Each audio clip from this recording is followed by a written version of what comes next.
When I was 7 years old and my sister was just 5 years old, we were playing on top of a bunk bed. I was 2 years older than my sister at the time. I mean, I'm 2 years older than her now, but at the time that meant she had to do everything that I wanted to do, and I wanted to play war. So we were up on top of our bunk beds, and on one side of the bunk bed I had put out all my G.I. Joe soldiers and weaponry, and on the other side were all my sister's Milos and ponies and ready for a cavalry charge. There are differing accounts of what actually happened that afternoon, but since my sister is not here with us today, let me tell you the true story. Which is my sister is a little bit on the clumsy side, and somehow, without any help or push from her older brother at all, suddenly Amy disappeared off of the top of the bunk bed and landed with us crash on the floor. And I nervously peered over the side of the bed to see what had befallen my fallen sister, and saw that she had landed painfully on her hands and knees on all fours on the ground.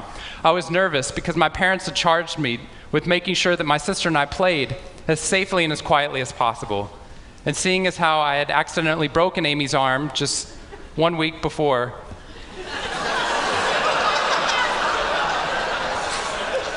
heroically pushing her out of the way of an oncoming imaginary sniper bullet, for which I have yet to be thanked. I was trying as hard as I could.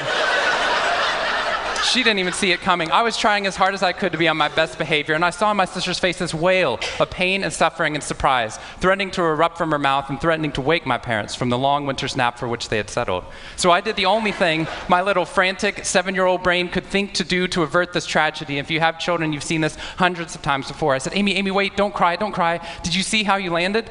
No human lands on all fours like that. Amy, I think this means you're a unicorn.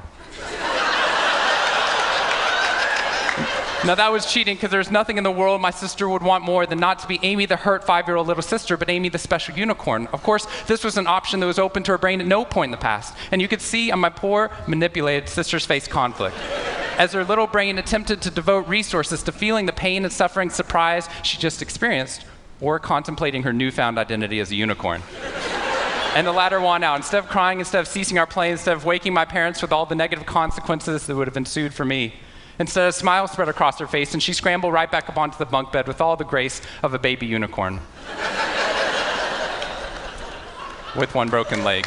What we stumbled across at this tender age of just 5 and 7, we had no idea at the time, was something that was going to be at the vanguard of a scientific revolution occurring 2 decades later in the way that we look at the human brain. What we had stumbled across is something called positive psychology, which is the reason that I'm here today and the reason that I wake up every morning. When I first started talking about this research outside of academia, out with companies and schools, the very first thing they said to never do is to start your talk with a graph. The very first thing I wanted to do is start my talk with a graph. This graph looks boring, but this graph is the reason that I get excited and wake up every morning. And this graph doesn't even mean anything. It's fake data. What we found is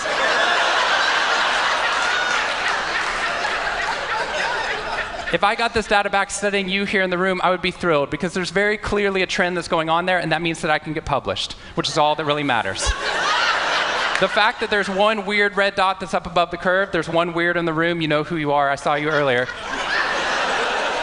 That's no problem. That's no problem, as most of you know, because I can just delete that dot. I can delete that dot because that's clearly a measurement error, and we know that's a measurement error because it's messing up my data.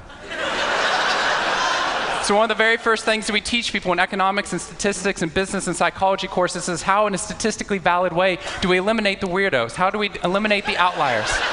So that we can find the line of best fit, which is fantastic if I'm trying to find out how many Advil the average person should be taking, too. But if I'm interested in potential, if I'm interested in your potential, or for happiness, or productivity, or energy, or creativity, what we're doing is we're creating the cult of the average with science. If I ask a question like, how fast can a child learn how to read in a classroom? Scientists change the answer to, how fast does the average child learn how to read in that classroom? And then we tailor the class right towards the average. Now, if you fall below the average on this curve, then psychologists get thrilled, because that means you're either depressed, or you have a disorder, or hopefully both.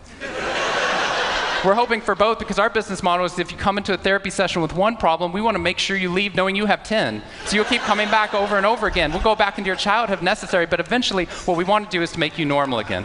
But normal is merely average. And what I posit, and what positive psychology posits, is that if we study what is merely average, we will remain merely average.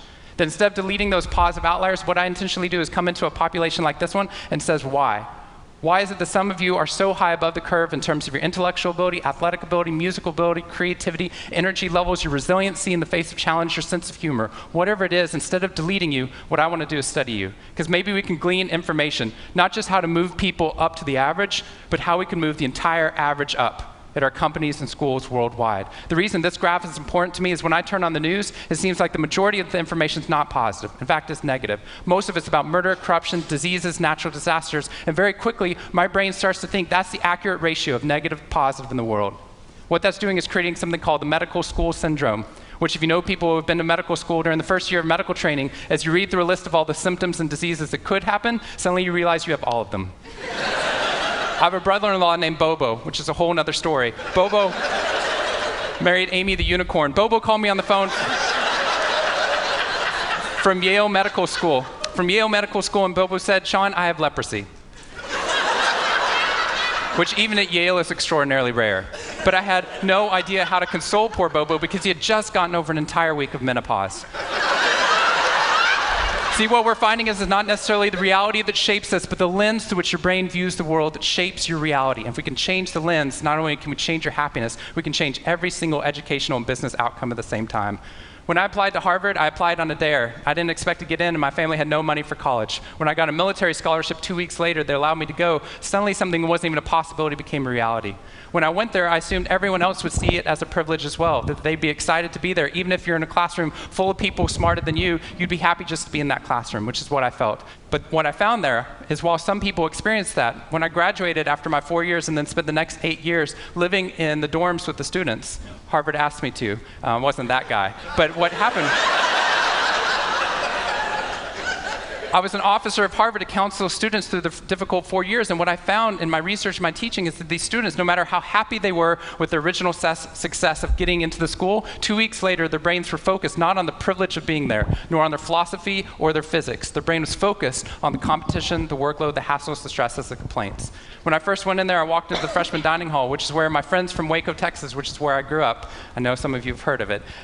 When they come to visit me, they look around, they say, "This freshman dining hall looks like something out of Hogwarts from the movie Harry Potter," which it does. This is Hogwarts from the movie Harry Potter, and that's Harvard. And when they see this, they say, "Shawn, why do you waste your time studying happiness at Harvard? Seriously, what does a Harvard student possibly have to be unhappy about?" Embedded within that question is the key to understanding the science of happiness. Because what that question assumes is that our external world is predictive of our happiness levels. When in reality, if I know everything about your external world, I can only predict 10% of your long-term happiness. 90% of your long-term happiness is predicted not by the external world, but by the way your brain processes the world. And if we change it, if we change our formula for happiness and success, what we can do is change the way that we can then affect reality. What we found is that only 25% of job successes are predicted by IQ. 75% of job successes are predicted by your optimism levels, your social support, and your ability to see stress as a challenge instead of as a threat. I talked to a boarding school up in New England, probably the most prestigious boarding school, and they said, "We already know that." So every year, instead of just teaching our students, we also have a wellness week, and we're so excited. Monday night, we have the world's leading expert coming in to speak about adolescent depression. Tuesday night is school violence and bullying. Wednesday night's eating disorders. Thursday night is illicit drug use. And Friday night, we're trying to decide between risky sex or happiness. I said that's most people's Friday nights.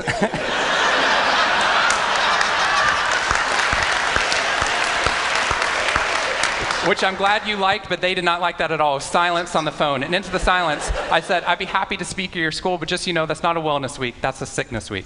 What you've done is you've outlined all the negative things that can happen, but not talked about the positive. The absence of disease is not health. Here's how we get to health. We need to reverse the formula for happiness and success. In the past 3 years, I've traveled to 45 different countries, working with schools and companies in the midst of an economic downturn. And what I found is that most companies and schools follow a formula for success, which is this: if I work harder, I'll be more successful. And if I'm more successful, then I'll be happier. That undergirds most of our parenting styles, our managing styles, the way that we motivate our behavior. And the problem is, it's scientifically broken and backwards for 2 reasons. First, every time your brain has a success, you just change the goalpost of what success looked like. You got good grades, now you have to get better grades. You got into a good school, now you have to get a better school. You got a good job, now you have to get a better job. You hit your sales target, we're going to change your sales target. And if happiness is on the opposite side of success, your brain never gets there. What we've done is we've pushed happiness over the cognitive horizon as a society. And that's because we think we have to be successful, then we'll be happier. But the real problem is our brains work in the opposite order. If you can raise somebody's level of positivity in the present, then their brain experiences what we now call a happiness advantage, which is your brain at positive performs significantly better than it does at negative, neutral, or stressed. Your intelligence rises, your creativity rises, your energy levels rise. In fact, what we found is that every single business outcome improves. Your brain at positive is 31% more productive than your brain at negative, neutral, or stressed. You're 37% better at sales. Doctors are 19% faster, more accurate at coming up with the correct diagnosis when positive instead of negative, neutral, or stressed, which means we can reverse the formula. If we can find a way of becoming positive in the present, then our brains work even more successfully as we're able to work harder, faster, and more intelligently. What we need to be able to do is to reverse this formula so we can start to see what our brains are actually capable of. Because dopamine, which floods into your system when you're positive, has two functions. Not only does it make you happier, it turns on all the learning centers in your brain, allowing you to adapt to the world in a different way. We've found that there are ways that you can train your brain to be able to become more positive. In just a 2-minute span of time, done for 21 days in a row, we can actually rewire your brain, allowing your brain to actually work more optimistically and more successfully. We've done these things in research now in every single company that I've worked with, getting them to write down 3 new things that they're grateful for 21 days in a row, 3 new things each day. And at the end of that, their brain starts to retain a pattern of scanning the world not for the negative, but for the positive first. Journaling about one positive experience you've had over the past 24 hours allows your brain to relive it. Exercise teaches your brain that your behavior matters. We find that meditation allows your brain to get over the cultural ADHD that we've been creating by trying to do multiple tasks at once, and allows our brains to focus on the task at hand.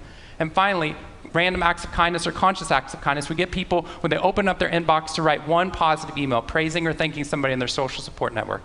And by doing these activities and by training your brain, just like we train our bodies, what we found is we can reverse the formula for happiness and success, and in doing so, not only create ripples of positivity, but create a real revolution.